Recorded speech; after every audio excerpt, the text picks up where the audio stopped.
Folks at home, welcome back to the Crimson Oak Pond, home of these aggressive tiger bass, as well as a variety of other wildlife, including a pair of bald eagles who have been the star of the show recently. And in the past few weeks we've had snow, and when that melted away, we had fire, so it's nice to finally have some stable weather. But if you guys recall, a few months back we built an eagle nest at the top of the Eagle Tower, hoping that our pair of bald eagles would nest in it. But we were surprised at the new eagles that showed up and took interest in it, especially the juveniles.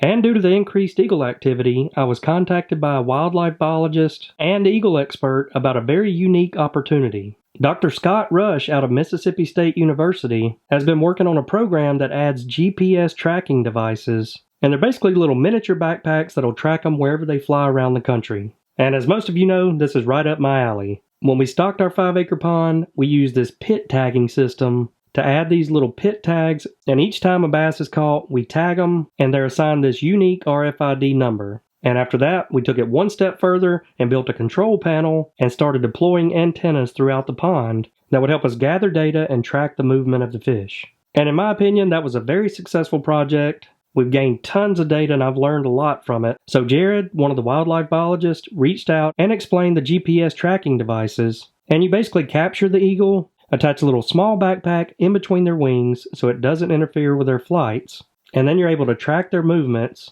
and I was blown away by some of the data he shared.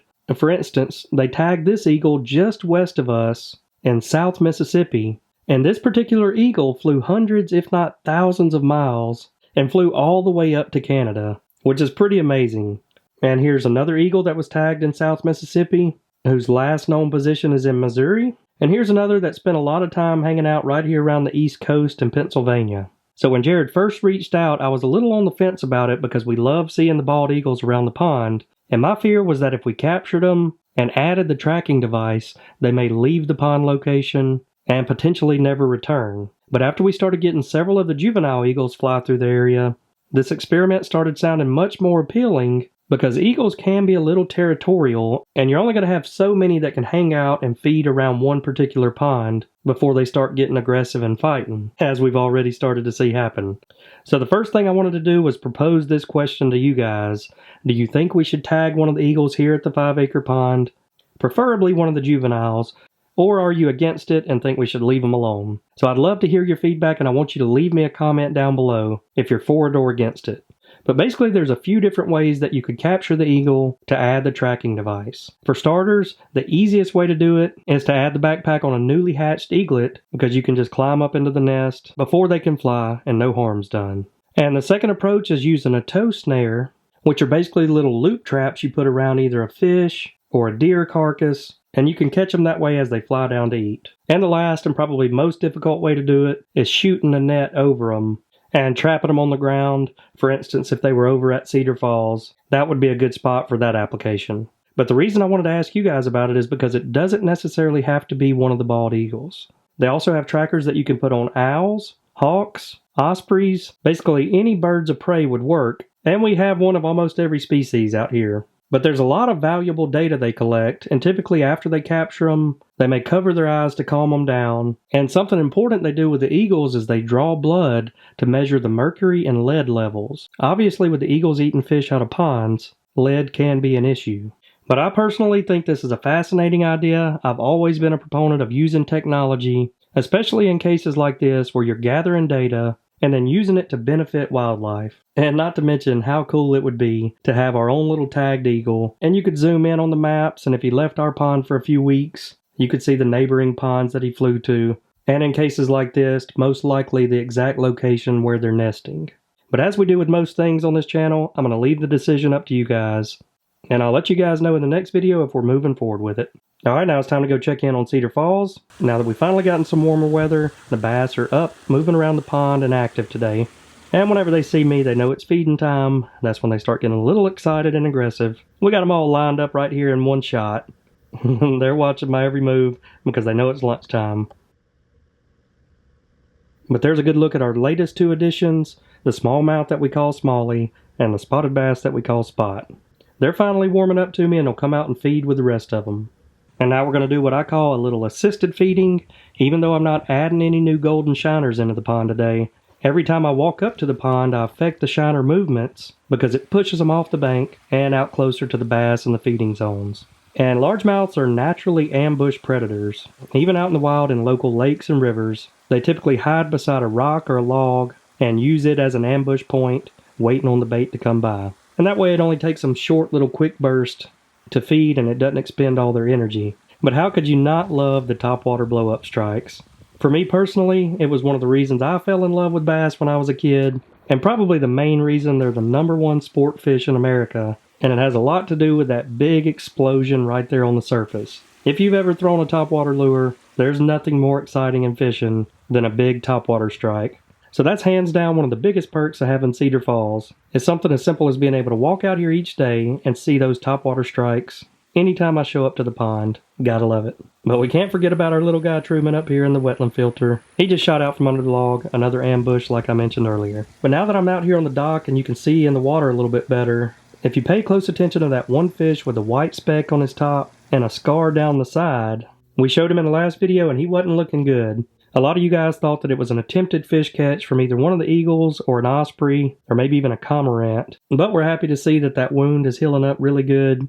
It was dark red in the last video, and we were a little bit worried about it getting infected, but this one seems to be healing just fine. Now we all got to take a minute to enjoy the sounds of Cedar Falls. And I'm not sure what it is about this time of year, but the mushrooms are growing. They're on all the wooden pieces that we cut down and used to build this pond, but check that out, mushrooms everywhere. And we got Liz up here checking on the little guy Truman, and the nice little cascading waterfalls forming the creek all the way down to the pond. Sure is peaceful today. But speaking of the 5-acre pond, as I was walking around the edges of it, I started seeing a lot of little bait fish and small fry, which is a really good indicator that we're going to have an early spawn this year. And if you missed the last video, we hired the Alabama Forestry Commission to come out and do a controlled burn for our longleaf pine trees. We planted about 4,000 of them around the perimeter of the farm, and you're supposed to burn longleafs every 2 years. And when we got done burning, everything was ashes, and it looked like we roasted all the pine trees. But in a short period of 2 weeks later, we've got green, lush life everywhere.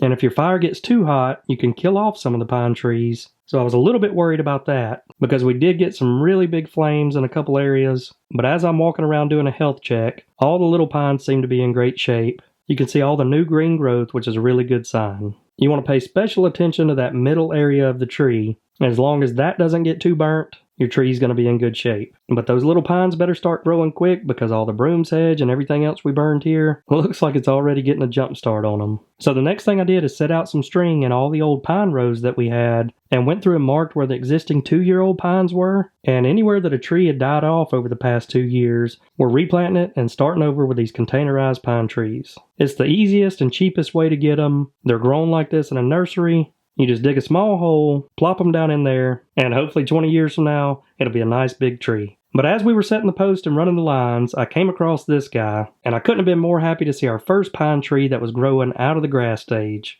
And I got excited because sometimes it takes a longleaf pine 7 to 9 years to get out of that grass stage. But then they hit the rocket stage and grow extremely fast. And as we were planting, we came across several of these little foxholes, or armadillo holes. I'm not really sure what it is that lives down there, but there were multiple in this one area. But as we were planting, look who showed up to help us figure it out. The neighbor's doggo. He was determined to figure out what was down there in the hole. And whatever it is living down there, dug up one of our containerized pines and drug it down in the hole. That's pretty wild. Now let's head over to the shop build and get the latest updates on it. If you watched the last video, we poured this slab and also installed French drains down the length of it because we've been having issues with watershed going into the shop area. We also built this retaining wall. I think that should take care of it. So we finished up with the HVAC. We got the air handler in place and all the ductwork set. Over here we got the shop walls framed up, and the electricians were in this week getting all the outlets and lights wired. And we went ahead and ran some Ethernet to areas that we knew we would have a TV, because we're going to be spray foaming next week, which is going to make it a lot more difficult to run any additional wires. But we're going to have the V-groove wood paneling on that wall, and somewhere right around this door it's going to transition back to the white shop metal that the rest of the shop's made up of. But I had an idea. What do you guys think about bringing the 300-gallon aquarium out here and moving it into the shop? I feel like if it was sitting in this area, We could quickly use it for experiments with the prawns, the little bass hatchling fry, and things like that. So let me know what you guys think about that. Alright, now we're over in the office area. Got the electrical ran, lights installed, AC ducts installed. This is the second air handler. It's complete now. Just across from it we have the breaker panel. It's buttoned up at the moment. This is what it looked like yesterday. We're still working on getting everything tied in. But I love the addition of the danger text in multiple languages. After long days out here at the farm, it's important to stay hydrated. So whether you're icing down those drinks in a cooler, the fresh snow, or have a drone delivery service, Element is our hydration drink of choice. And you can either get them in 16-ounce cans of sparkling water or these hydration packets. And Element has formulated the perfect amount of sodium, potassium, magnesium, and zero sugar to keep you hydrated. And the right amount of electrolytes can help you maintain steady energy, improve cognitive function, have fewer headaches and muscle cramps, and also keep your skin hydrated. And the sparkling flavors include citrus salt, watermelon salt, grapefruit salt, as well as the debut of the new black cherry lime flavor, only available in sparkling.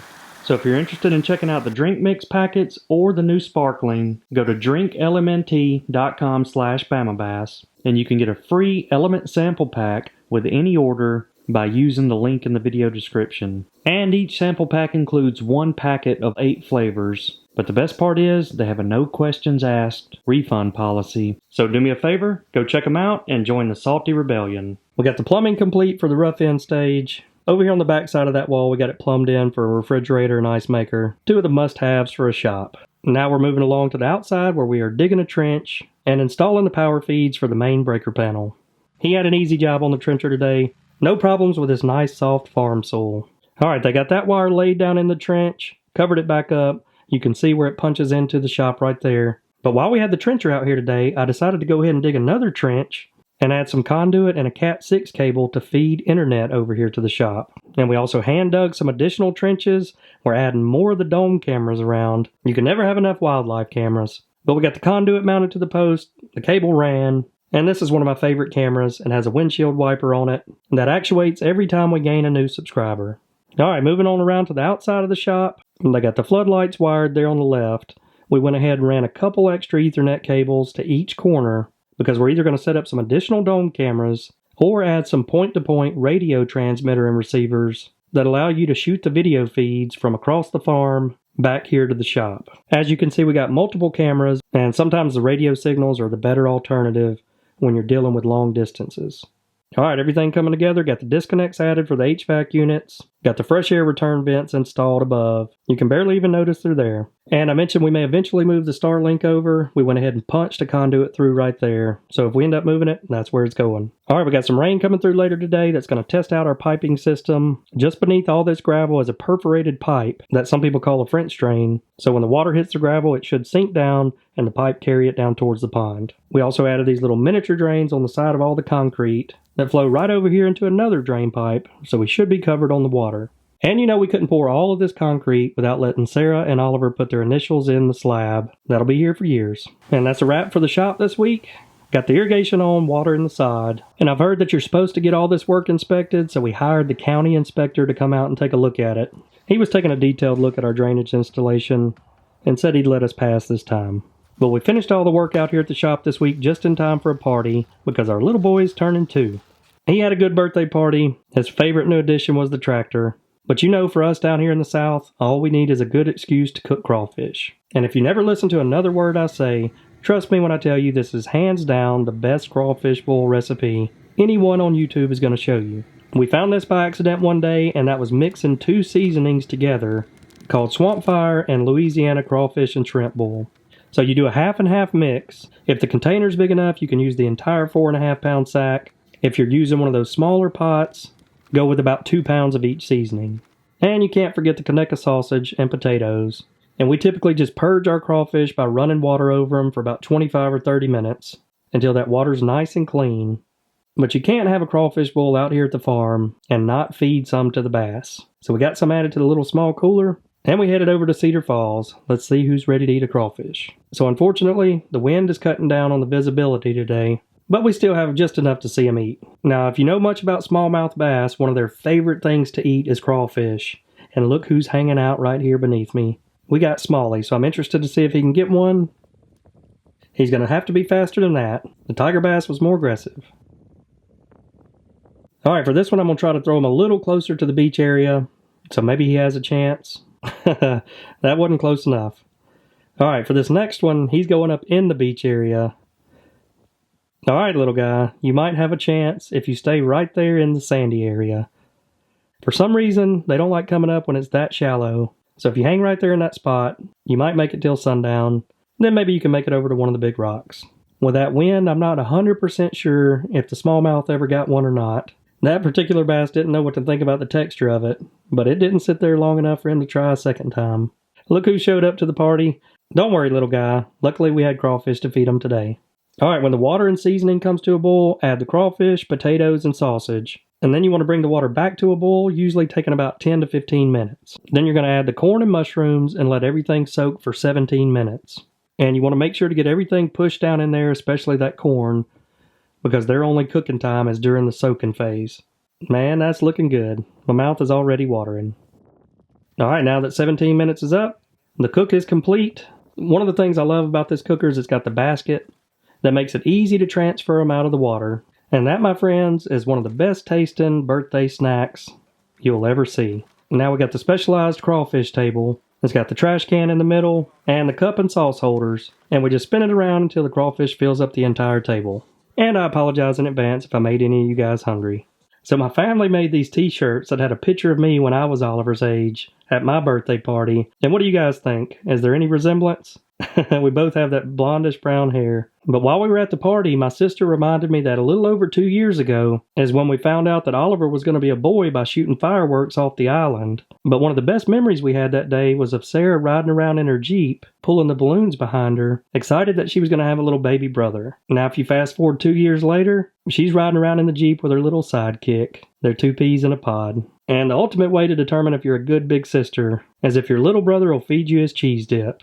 That's true love. And hopefully I'm about to make some of you happy, because for years now I've been getting comments saying you should plant wildflowers around the farm to benefit the butterflies, pollinators, hummingbirds, etc. And I decided this year was going to be the year to do it. And we're going to start out by planting some of them there on Alcatraz Island, but we've also got about 20 acres over there in the bottom behind the pond. So we were thinking about doing wildflowers and other crops to benefit the wildlife, like corn, soybeans, sunflowers, millet, and just making that entire area down there a wildlife sanctuary. And speaking of wildlife, let's check in on some of the swamp cams. Believe it or not, the bucks are still in rut. You can see this nice buck chasing a doe across the creek. It's crazy to me to see that on February 20th, we've got rut in action. That's almost aligning with the bass spawn. But as always with the rut, you typically have a lot of daytime sightings of bucks. And look who came out after dark. One of the raccoons, feeding through the creek area. Probably happy we got some more water in them. And check out this curious little guy. He's not sure what to make of the camera. And Chip the squirrel posing for the camera. And the raccoon's back feeding through the creek. Who knows, they could be eating crawfish too. But one of the things I like most about the rut is you get to see new bucks. A lot of times they'll travel miles and miles away from their original home. For example, this is young 4-point that we hadn't been seeing the rest of the year. And he's down there just trying to replenish some of those calories after all that chasing. But this is the kind of view you love to see. That sunrise buck silhouette, where you can easily see the antlers and the skyline behind it. Alright folks, every fish that we've ever caught in this pond has had a pit tag inserted into it. So we scan every fish to see if they've been caught before. If not, we'll inject a new pit tag into them and then weigh them and track them in our database. But we had a cold front come through last night. Most of the fish have probably moved out deep. We're going to try a little finesse technique with light line and a small minnow.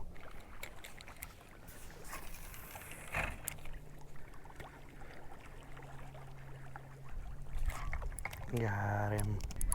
So I got a little assist from the bluegill feeding. He was over there probably about to eat a bluegill.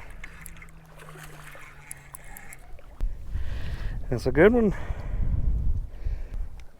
Alright, this one's been caught. 570285. And she weighs 339. Nice.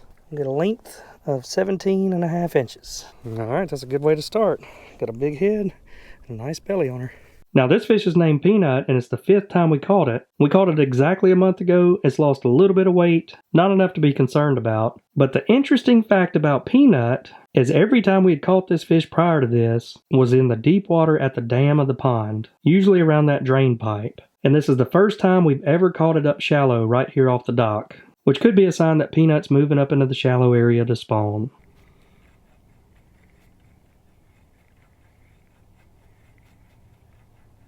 Okay. Got him. Feels like a good one. Oh yeah.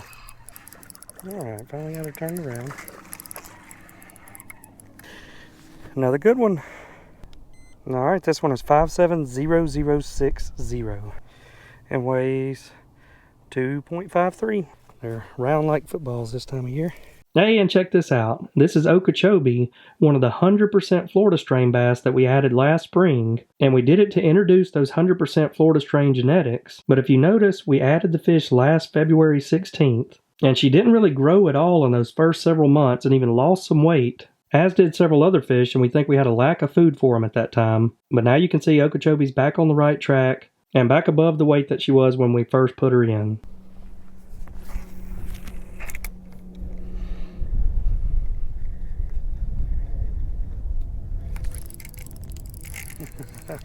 He threw it right into his mouth. Big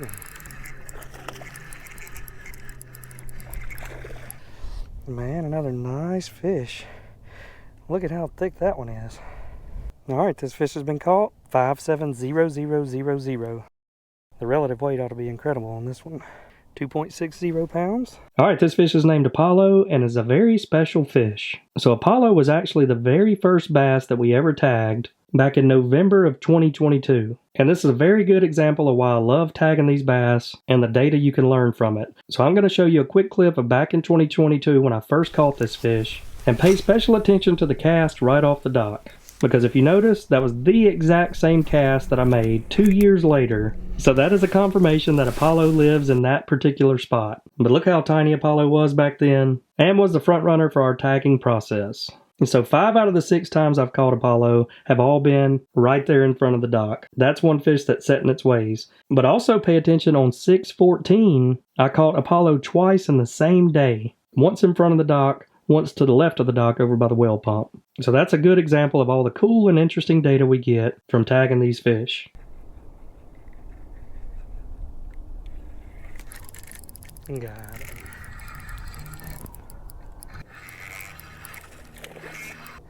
Smallest one of the day so far, but not bad. Alright, it hadn't been caught, and its new tag is going to be 2232629, weighing in at 158.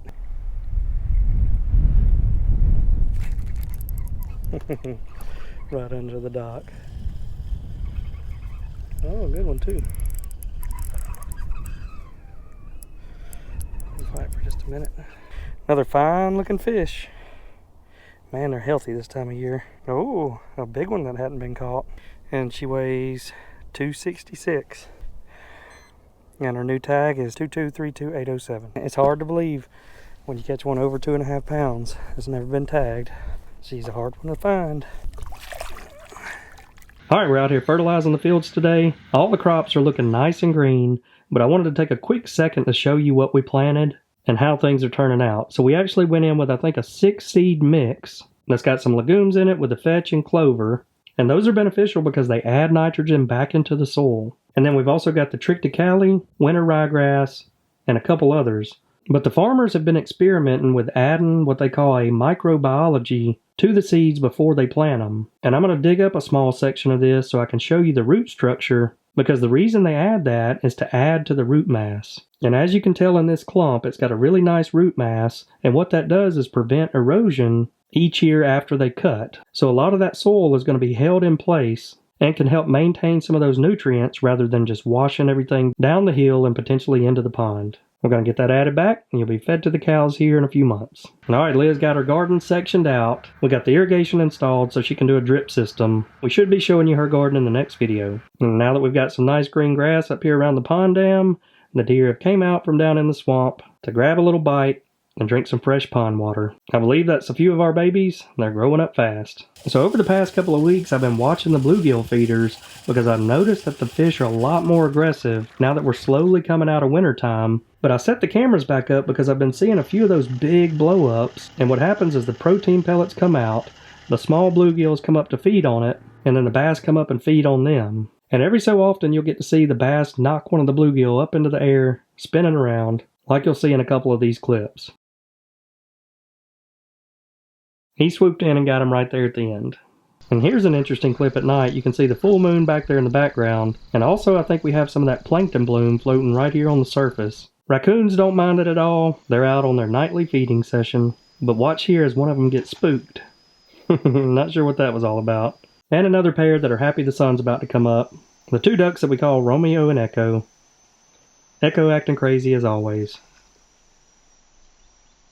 Now let's take a dive underwater at Cedar Falls because we got some interesting things happening down there. Pay close attention to the two black lily pad buckets because as you'll see some of the fish turn on their side and kind of flare, and I think that could mean a variety of different things. Maybe they're just scratching an itch, or it could potentially mean they're starting to get ready for the spawn because I have seen spawning bass do that before. But if you'll notice, one of the bass that was doing it was the spotted bass that we call Spot. And there was a lot of controversy when we put Spot into the pond because it's been documented that spots can take over a fishery in a small amount of time. And what happens is that spotted bass are extremely aggressive when it comes to feeding and spawning. So people's concern when I put Spot in here was that Spot would potentially spawn with one of the other tiger bass in this pond. And then, for example, worst case scenario, we had a big heavy rain and a lot of the fry washed from this pond down into the 5-acre pond. And then the genetics of those new fry that entered the 5-acre pond would over time become the dominant genetics because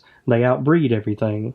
But it got me thinking about a potential experiment that I'd like to try to do this spring. And if any of the fish spawn right here in Cedar Falls, I'd like to find a good technique to capture some of those fry. And as I mentioned, if we have the 300-gallon aquarium in the shop, we can move those fry to the 300-gallon aquarium, and from there potentially do some other experiments and testing. The first thing you can do is just watch the growth rates, and obviously the fry that grow the fastest are most likely going to be female and have the best genetics when it comes to growing big. So when we stocked the 5-acre pond with the tiger bass, we wanted a hybrid, which was a 50% northern strain and a 50% Florida strain. And the reason we wanted the hybrid is we wanted the best of both worlds. The northern strain's really aggressive, the Florida strain gets really big. But over time, research is starting to show that the Florida strain can be pretty aggressive themselves, outside of a few things like cold fronts and things that shut them down. So we started with that approach last spring by adding some 100% pure Florida strain bass in the 5-acre pond, and that historically has been the best option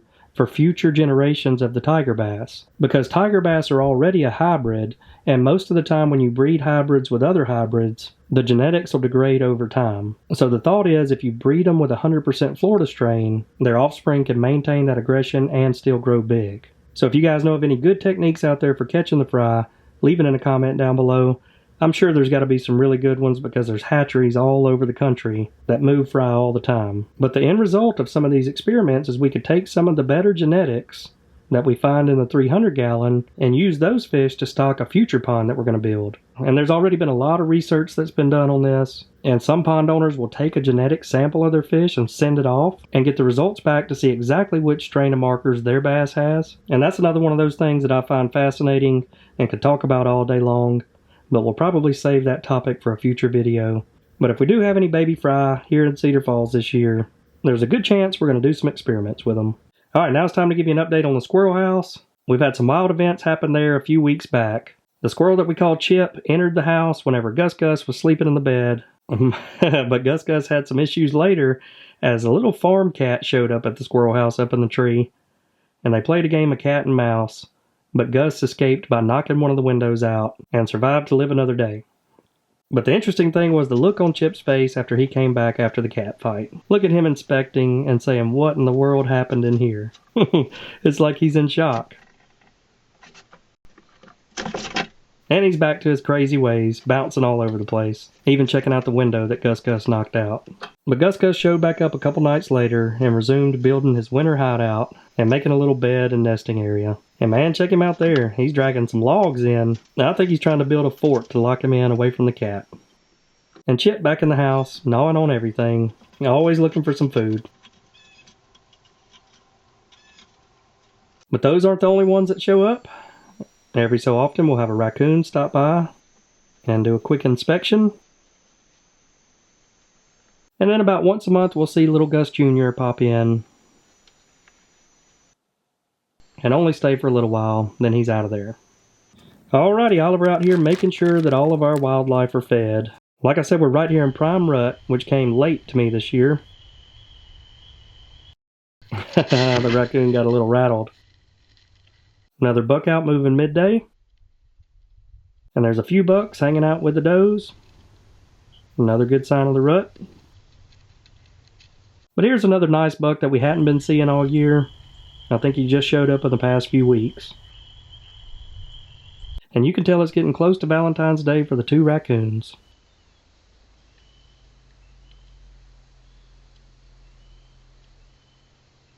There's that new buck out again with some of the does.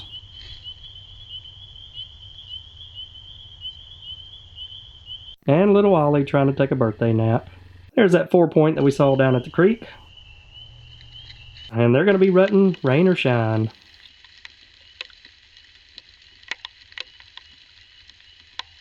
So I would be interested to see, have you guys ever seen any rutting activity this late in February?